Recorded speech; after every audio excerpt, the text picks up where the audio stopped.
tem uma polêmica aí da venda do Paulinho. Então o presidente do Vasco, Alexandre Campelo, está falando ao vivo. Vamos ouvir lá. É responsável pela publicação desse balanço e a BDO foi a empresa que nós contratamos para que fizesse a auditoria, né? Vale lembrar que essas são empresas reconhecidas, que estão entre as 6 maiores do mundo.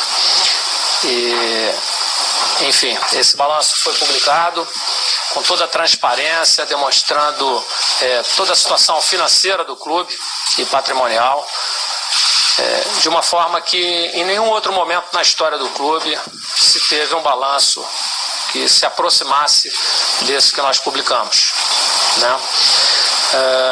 E aí até quero agradecer a participação dessas empresas, né? Também a participação da KPMG, que tem trabalhado na assessoria financeira, criando um projeto com fluxo de caixa, um projeto que visa aumentar as arrecadações do clube, negociar as dívidas e, enfim, e dar um direcionamento aí, trazer um norte para o clube. Esse balanço ele foi precedido de uma carta de apresentação, onde nós demonstramos tudo aquilo que nós encontramos no clube desde a assunção da diretoria administrativa, no dia 23 de janeiro, até a presente data, inclusive com os acontecimentos relevantes subsequentes, ou seja, todos aqueles eventos que ocorreram a partir dessa data em que nós assumimos o clube, também foram lançados, como por exemplo a venda do Paulinho, né? E nele consta exatamente quais são os valores da venda do Paulinho, qual foi o comissionamento pago, qual foi o bônus pago ao jogador, dando total transparência a essa negociação, tá? Posteriormente a esse evento, né, que foi a publicação do balanço, nós então passamos a nos deter a outros pontos que são relevantes dentro do clube, né? Dentre eles, um setor que ao longo de muitos anos, nos últimos tempos, foi sempre um ponto de queixa, de reclamação do sócio, do torcedor, que é o setor de cobrança, com dificuldade da emissão de boletos, com dificuldade de acesso a informações, de cadastramento de pagamento em débito, enfim, uma série de queixas que existiam em torno desse setor, fez com que nós intervíssemos nesse setor. Então nós afastamos a pessoa responsável, que não só coordenava essa parte de cobrança, mas também a parte de informática do clube, demitimos os funcionários que lá estavam e procedemos então um backup de todo o servidor e das máquinas, né? E vamos tratar uma auditoria de todos esses dados, de todos os cadastros dos sócios, desde que nós assumimos o clube até agora. E vamos propor, em cima desse cadastro, né, é um trabalho até que a KPMG tem nos ajudado, pegar essa base de dados e ver, né, os sócios que deixaram de pagar. Nós vamos procurar esses sócios, oferecer anistia, vamos também tentar trabalhar aí, né, vamos propor um parcelamento das luvas para a associação como sócio geral. Havia uma reclamação muito grande em relação ao valor e ao número de parcelas, né? Hoje o valor para se associar é de R$2.000, pagos em 4 parcelas, e nós pretendemos passar isso para 20 ou 24 parcelas, de forma que esse ingresso dos vascaínos ao quadro de associado do clube aconteça de uma forma mais suave, mais tranquila, e que dê condições a um maior número de pessoas ingressar como sócio do Vasco. Uma segunda área do clube em que nós também detectamos uma série de dificuldades, o que era uma caixa preta para nós, que era o setor de operação de jogo, né? Então nós tínhamos dificuldade em ter as informações, havia uma certa nebulosidade em relação a isso, e nós então fizemos nesse setor uma mudança. Já desde o início da nossa gestão, nós vimos observando uma dificuldade muito grande, quer seja no ingresso dessas receitas na tesouraria, quer seja no fornecimento dos documentos contábeis relativo aos borderôs. Insistimos nisso por muito tempo, isso não aconteceu. Nós, até por conta disso, fizemos uma retenção de algumas verbas para que formássemos um caixa, né, para situações que ocorrem no dia a dia. Existiam muitas cobranças que aconteciam e muitas vezes a gente não tinha caixa para esse pagamento. Retivemos, e no caso eu tomei para mim essa iniciativa, retivemos um certo valor para que nós pudéssemos operacionalizar situações de jogo, viagens e outras demandas emergenciais, e permanecemos cobrando, né, para que esses borderôs fossem entregues. Eles foram, num determinado momento, foram entregues, mas faltando alguns documentos, com algumas incorreções, e então decidi mudar esse setor, né? Então, só para vocês terem uma ideia, quando eu decidi por mudar, o Vasco tinha uma sequência de jogos, com Racing, Cruzeiro e outros, e a operação de jogo é sempre uma coisa bastante complicada. Esperei passar esse período, mas durante esse tempo já vinha planejando essa mudança, trazendo equipes de empresas de segurança para observarem o funcionamento do clube, para que pudessem ir se estruturando para, no momento de assumir, já conhecer o processo. Trouxe um profissional para que coordenasse toda essa operação de jogo, e na última sexta-feira, então, fiz essa substituição. Então, a partir de sexta-feira, toda essa operação de jogo ela foi mudada, e aí, já a partir desse jogo, no dia seguinte, nós já tínhamos toda essa demonstração contábil dentro da tesouraria, com os recursos dos jogos todos comprovados, né? Então, essa foi uma mudança significativa. Nós temos trabalhado também para que o sócio consiga comprar o ingresso pela internet, não só o sócio torcedor, mas o sócio estatutário. Isso também está sendo implantado. A gente tinha dificuldade de colocar isso em prática. Esse foi um dos motivos também que nos motivou a fazer essa mudança no setor de cobrança. E que, enfim, essas são as principais estratégias, as principais mudanças que nós temos feito. A partir dessa questão do balanço, né, da publicação do balanço, já iniciou-se uma certa, não da publicação, mas antes, quando eu fiz questão que o balanço fosse produzido por uma empresa isenta, por uma empresa respeitada, né, eu já comecei a sofrer uma certa resistência dentro da nossa equipe. Quer dizer, existia uma dicotomia entre aquilo que se pregava durante a campanha, entre aquilo que se dizia que queria para o Vasco e a prática após assumir. Essas intervenções e a publicação do balanço, como vocês sabem, culminou com a saída de alguns vice-presidentes. Então, vou tecer aqui alguns comentários em relação à saída desses vice-presidentes. Fiquei bastante surpreso, né, com a saída deles de uma forma abrupta, no dia da realização de um jogo, sem que nenhum deles se preocupasse com o Vasco em manter o funcionamento do clube, né, manter as atividades em curso e a transferência desse conhecimento, a transferência dessas responsabilidades para outras pessoas. Felizmente, contamos aí com vários outros colaboradores que já caminhavam ao nosso lado e conseguimos passar por esse jogo contra o América Mineiro com toda a tranquilidade, com uma operação de jogo redonda, sem nenhum problema, com total tranquilidade, né? Então, e nessa saída tentaram colar em mim uma pecha de centralizador, né? O que vocês vão ver aqui com o que eu vou dizer que não condiz com a realidade. Nós montamos um comitê de reestruturação financeira, onde, junto com a KPMG, onde foram convidados a participar o vice-presidente de finanças, o vice-presidente jurídico, o vice-presidente de marketing, o vice de futebol e o de obras.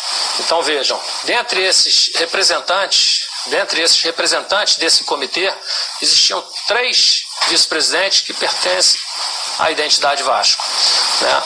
Foram feitas reuniões, tratou-se de uma série de projetos, de uma série de iniciativas propostas pela KPMG, de oportunidades rápidas de monetização que o Vasco poderia ter. E nós fizemos, então, um workshop que foi programado com uma antecedência de 2 semanas. Convidamos todos os vice-presidentes, convidamos vários funcionários de cada setor para que houvesse um engajamento desses funcionários, para que nós conseguíssemos começar a mudar a cultura do clube em relação à administração.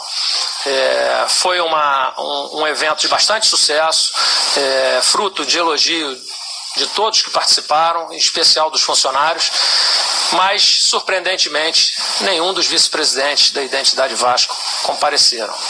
E são essas pessoas que vêm a público dizer que eu sou centralizador. Né? Bom, aí vocês estão acompanhando a entrevista coletiva do Alexandre Campelo. Tudo isso começou porque 13 vice-presidentes do Vasco renunciaram. 13. E tem a sonora lá, uma entrevista do Fred Lopes, que era o vice-presidente de futebol, e causou um alvoroço incrível. Foi por causa disso aqui, ô senhor Mano, vamos ouvir. Olha, eu não sei qual caminho que o presidente, enfim, e o vice-presidente que ele colocar lá vai tomar. Mas uma coisa é certa. Quando existe uma entrada de uma magnitude como essa, da venda de um atleta como Paulinho, que é noticiado pela grande mídia, a necessidade de você chamar os credores e fazer uma política de pagamento, ela é fundamental. Volto a te dizer, depois da venda, repetir isso aqui, vou repetir, depois da venda do Paulinho, o que todos nós aqui, não é só no futebol, estou falando pelo futebol, porque efetivamente é o que eu tenho conhecimento com propriedade para falar. Obviamente, todos aqueles, você, por exemplo, sai uma notícia na TV, que que o Vasco vai receber algo em torno de 18 milhões e meio de euros, e você tem 10 meses de auxílio moradia atrasado, o que você vai fazer? Você vai ligar para mim para cobrar ou não? Se eu não tenho informação para dar, o que acontece comigo?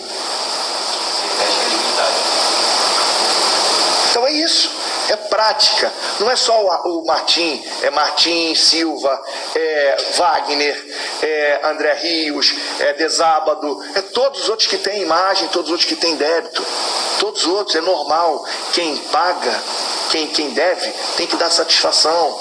É normal isso. E é isso é um dos motivos que eu estou indignado. Que eu não posso receber uma venda, ninguém saber, e a gente fala, não, fala que vai pagar. Mas vai pagar quando? De que forma? O que eu passo para as pessoas? É isso que a gente cobra. Então esse discurso de transparência tem que sair do campo da propaganda, da mídia, e ir para a prática. A gente quer transparência na prática. É isso que nós vamos cobrar. Transparência na prática, presidente. Vamos ter prática de transparência, presidente. Vamos sair da peça de marketing. Caraca, Pascoal. A pancada foi dura, né? Mas o presidente está tentando explicar. O Vasco está pegando fogo, hein? Claro. Então, mas isso daí... Eu só quero dizer o seguinte, só para dizer o seguinte, isso ainda é a eleição do Vasco. Quem pensa que a eleição no Vasco terminou naquele dia em que muitos acharam que foi golpe do atual presidente, se juntando ao ex-presidente, para que, depois do voto ter sido dado pelos associados para um candidato, o Júlio Brandt, e depois, na hora da votação, que nunca aconteceu com o Vasco da Gama, na hora da votação entre os conselheiros, isso ser mudado da forma que foi, muita gente trata isso como traição. A eleição no Vasco não terminou.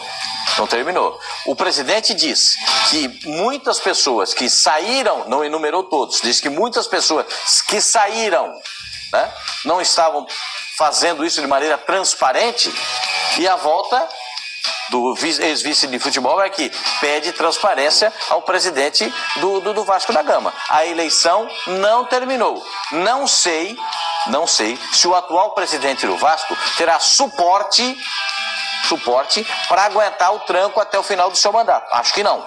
Como acabou de entrar, Acho que não. No Vasco é assim. A gente precisa entender o que as pessoas pensam. As pessoas no Vasco pensam muito semelhantemente do que acontece com os ex-dirigentes e dirigentes da Portuguesa. Então, é o mesmo tipo de raciocínio. E para terminar da minha parte, quando o presidente do Vasco da Gama diz muita gente fala em transparência, mas na hora de fazer uma auditoria independente, muita gente não quis. Não quis por quê?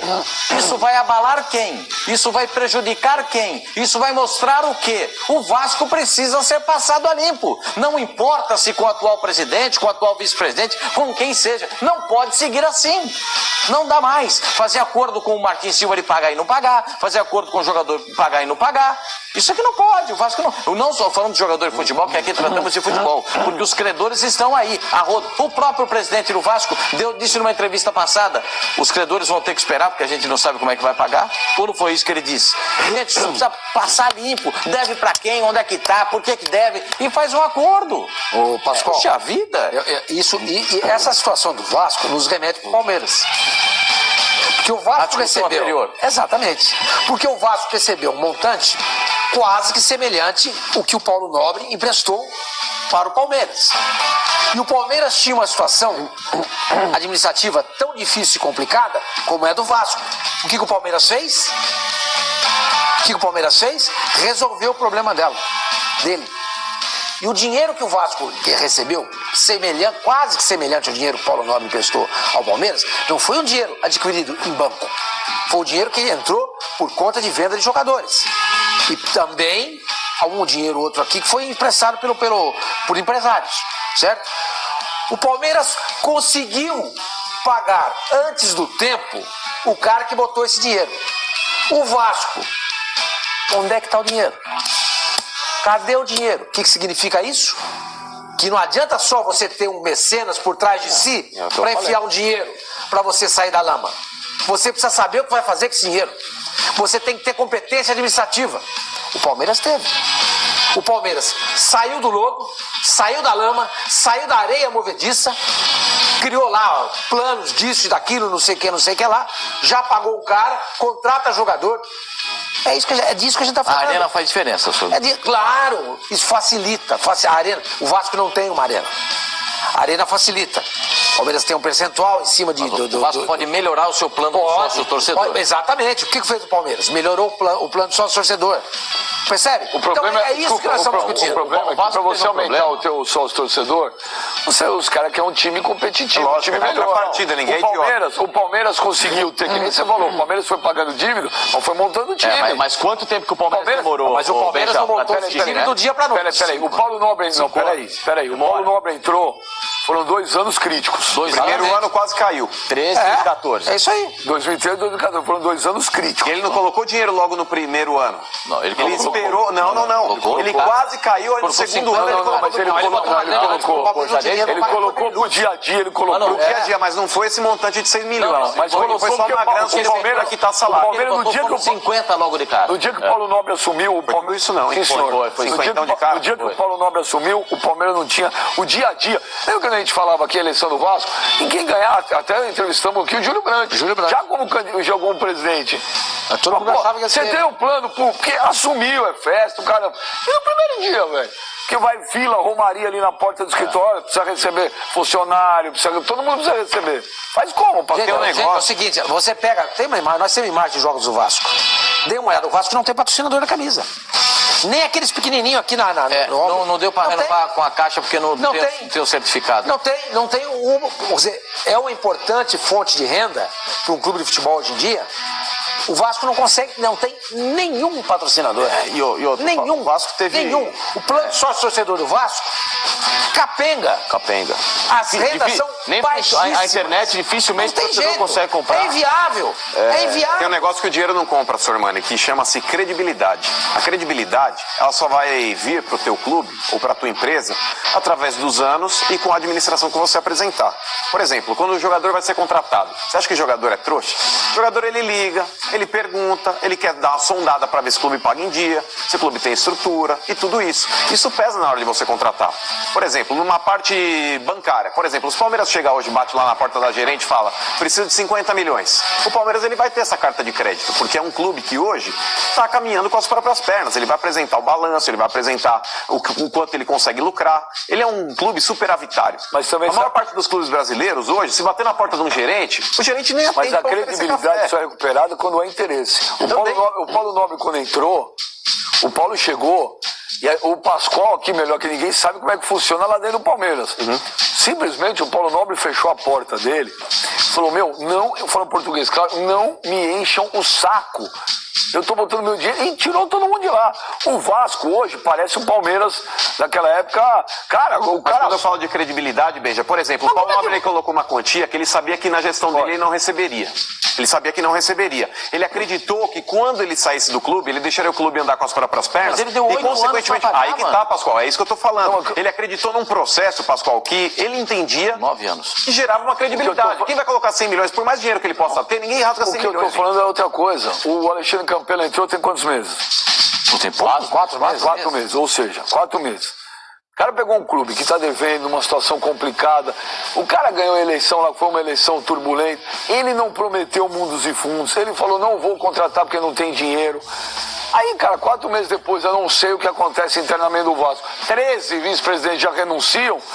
Cara, o cara... Você acha que isso é político? É claro. Totalmente político. Mas A eleição não acabou, mano. Não, mas diante do que o cara declarou lá, ele tem razão. Eu não sei o que acontece ali nos bastidores, Benja, mas a declaração do vice ali é que faltou transparência nesse processo da venda do Paulinho. E nisso ele tem razão, gente. Você não pode jogar pra baixo do tapete uma transação. O clube de futebol... A gente não sabe, não, mas é que tá. Eu tô me baseando... A gente não sabe. O presidente do Vasco que tá se defendendo agora, ele não falou a respeito dessa situação. O presidente disse lá na entrevista que tá no balancete. Que ele recebeu os 18,5 que o Vasco da Gama recebe. Ele não tá questionando o que é comissão, mudou o que isso. foi para tipificar, tudo explicado. O que o cara está questionando é o seguinte, pô, vendeu, eu quero saber o que a gente fala para quem tem para receber. O que ele falou, peraí, o que ele falou, e ele falou uma coisa importante, vocês têm que se atentar. O presidente do Vasco, Campelo, disse, em primeiro lugar, na semana passada, eu mudei o sistema do caixa dos jogos em São Januário. De como era feita a administração, ele falou em nebulosidade, o presidente do Vasco. Ou seja, já era alguma coisa diferente e que, segundo o Alexandre Campelo, quando usa a palavra nebulosidade, para mim, que estou aqui do outro lado, entendo que era alguma coisa não muito legal, tá? Então ele mudou esse sistema, contratou uma empresa para passar a gerir as receitas e, obviamente, as vendas de ingressos e como que era feita essa captação de renda para o Vasco. E isso já não agradou algumas pessoas lá dentro. Não sei o porquê. Na verdade a gente sabe o porquê, mas enfim, vamos deixar pra lá. Segunda questão, ele disse que com esse dinheiro do Paulinho, algumas coisas emergenciais foram feitas de início, porque o Vasco, segundo ele, não tinha dinheiro nem para viajar. Então ele pega a parte do dinheiro, coloca em viagem, coloca nisso. A primeira viagem da Libertadores, porque é o seguinte, pessoal, é o seguinte, como é que vocês querem que o Vasco gere rendas ou que o Vasco ande com as próprias pernas e consiga pagar as pessoas se o Vasco não joga, se o Vasco não consegue sair do lugar? O Vasco tem uma competição pela frente, uma Libertadores. Se o Vasco não consegue ir até o Chile, ele não joga, perde WO, o patrocinador, o pouco que tem não aparece, o Vasco não ganha. Então, gente, em primeiro lugar, o time de futebol tem que andar. Vai ter o credor, funciona assim, não é pegar o dinheiro e já vai pagando todo mundo, se você tem a sua empresa. Calma, primeiro você tem que fazer a sua empresa girar, fazer com que esse dinheiro que entra, né, Sormani, faça com que essa empresa consiga se desenvolver e a partir de 2, 3 meses você consiga, de acordo com esse resultado, pagando aos poucos as pessoas. É assim que funciona. O jogo de sábado, Vasco 4, América 1. 3.311 torcedores foram a São Januário. A renda foi de R$ 91.950. Faz conseguinha. Fechou o devedor em 110 mil.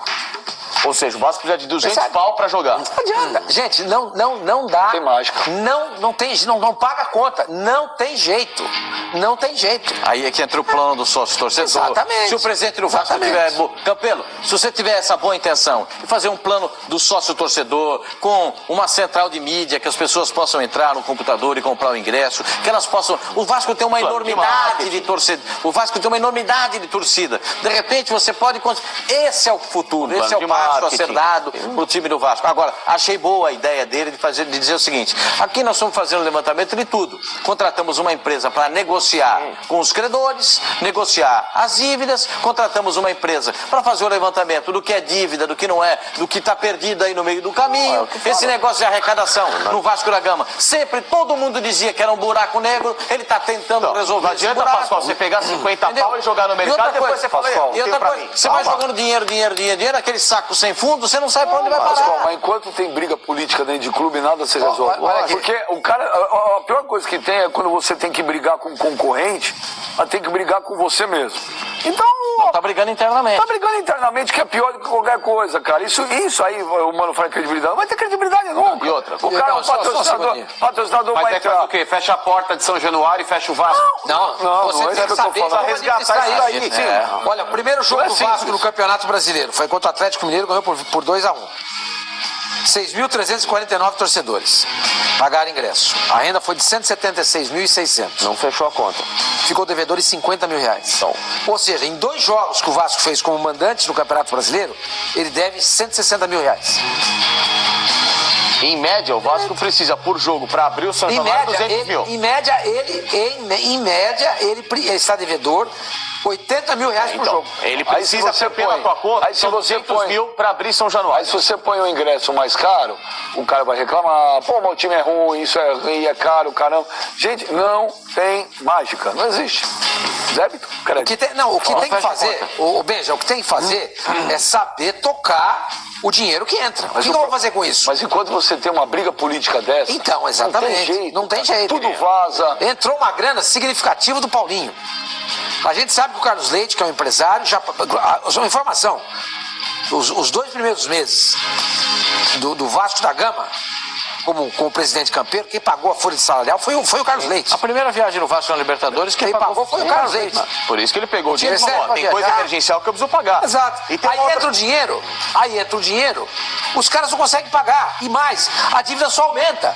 Por isso, aí volta no começo dessa história. Esse é o mérito do Palmeiras. Só que tem uma questão que dificulta o Vasco, muitas vezes, para um programa de sócio-torcedor funcionar, e os que têm funcionado no Brasil, eles estão atrelados a você ter um estádio, né, ou uma arena funcional. O que não é o caso do Vasco. O Palmeiras, Corinthians, Internacional, Grêmio. O Vasco tem estádio. Calma aí, deixa eu só explicar. Só botar cadeira e setor e acabou. Calma. Não precisa derrubar o estádio. Não, calma, deixa eu só explicar. E essas pessoas... Claro, pera aí, só explicar já entra no assunto. E não é uma coincidência que todos esses clubes do Brasil, eles andaram por causa desses estádios mais modernos das reformas. É verdade. São Januário não pode ser reformado. O Vasco já tentou inúmeras vezes fazer reformas e até uma remodelação do estádio, porque é um patrimônio tombado. Não, isso é só a fachada.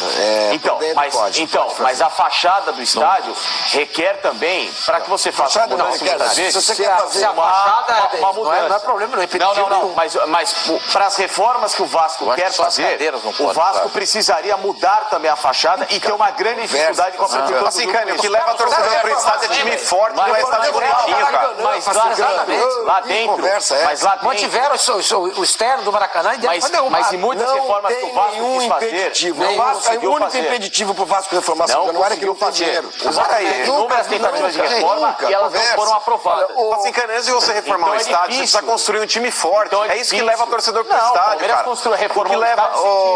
Facincani, tinha um parceiro, é diferente. Tinha um parceiro que reformou o estádio inteiro. Tudo bem. A situação do Vasco é a seguinte: se montar um time forte, se montar um time competitivo, a torcida vai. O torcedor, ele quer contrapartida, ele não quer um assento confortável, ele não quer um estádio arena para ele tirar selfie.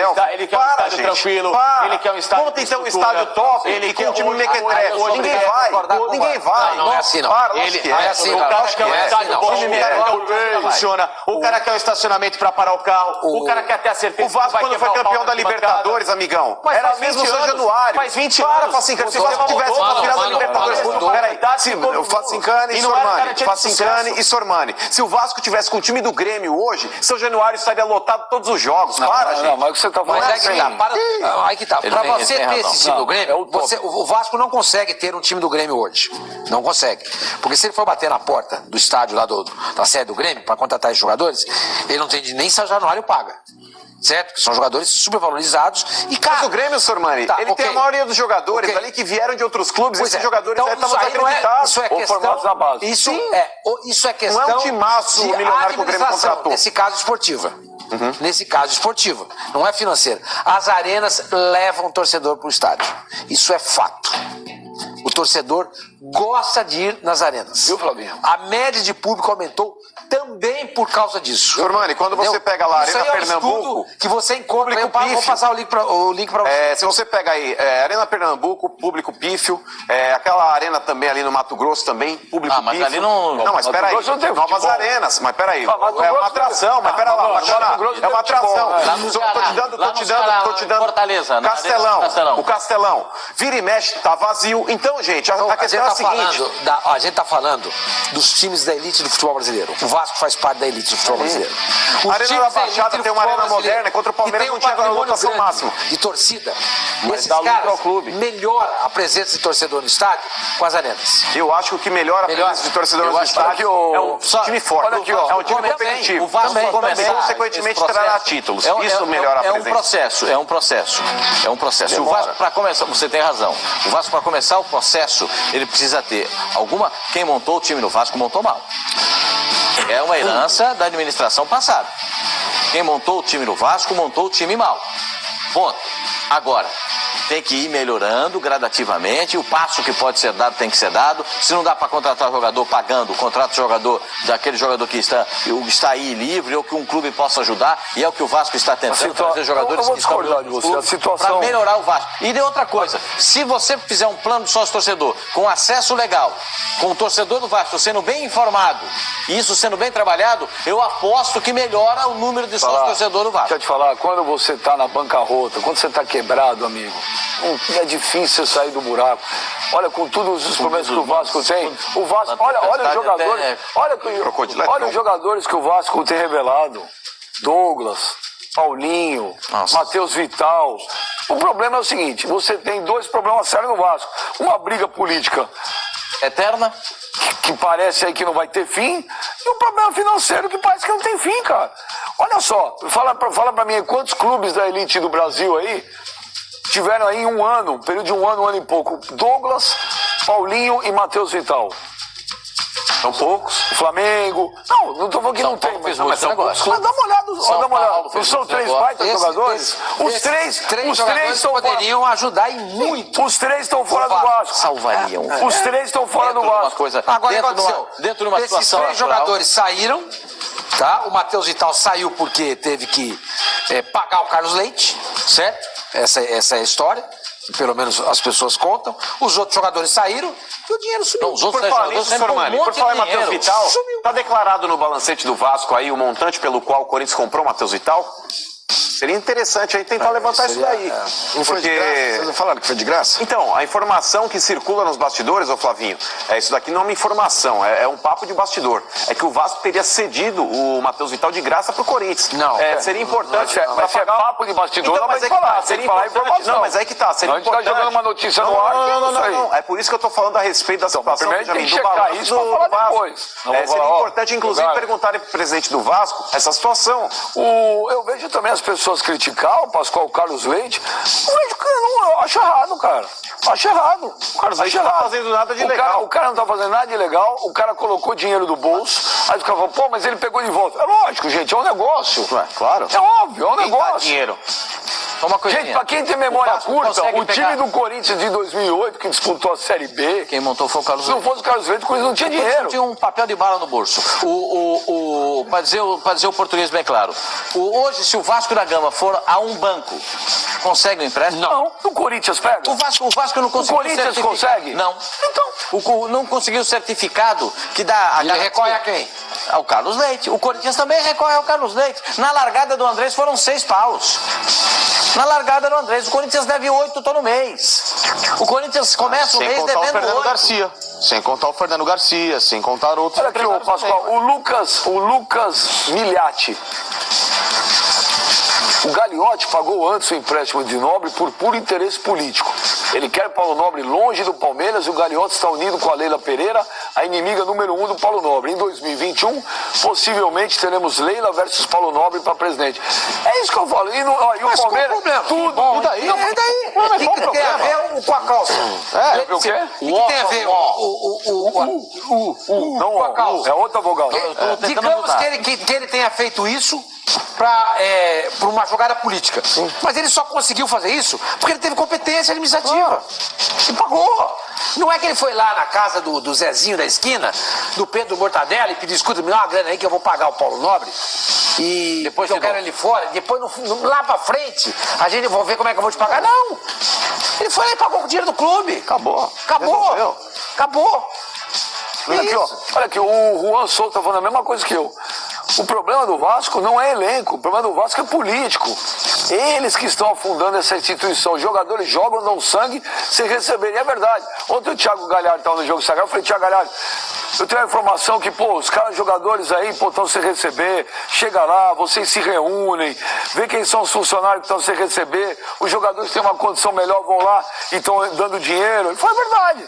Jogador no Vasco chega hoje, não chega para jogar.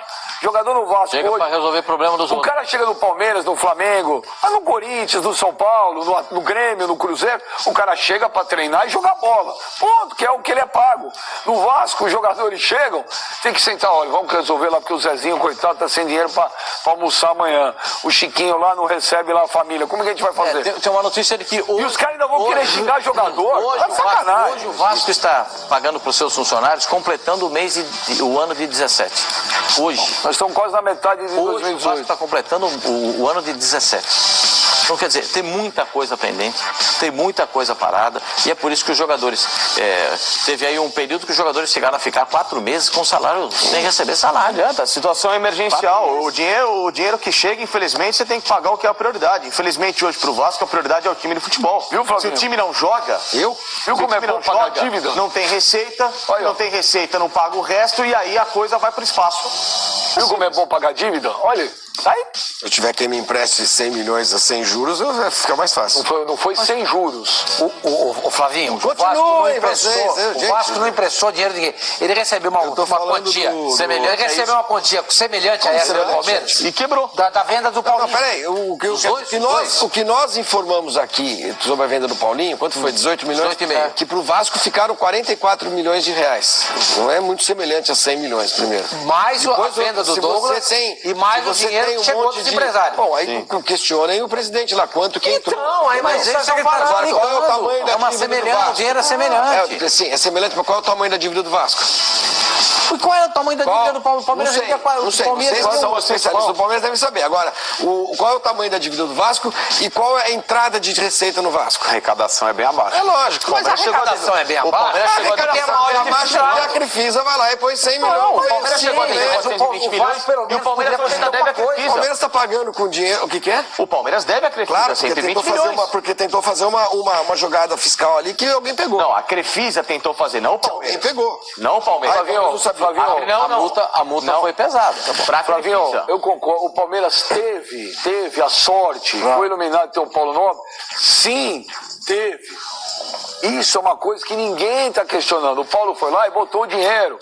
E não emprestou sem juros. Emprestou a juros um pouco abaixo do mercado e sem aquela burocracia que a gente tem normalmente.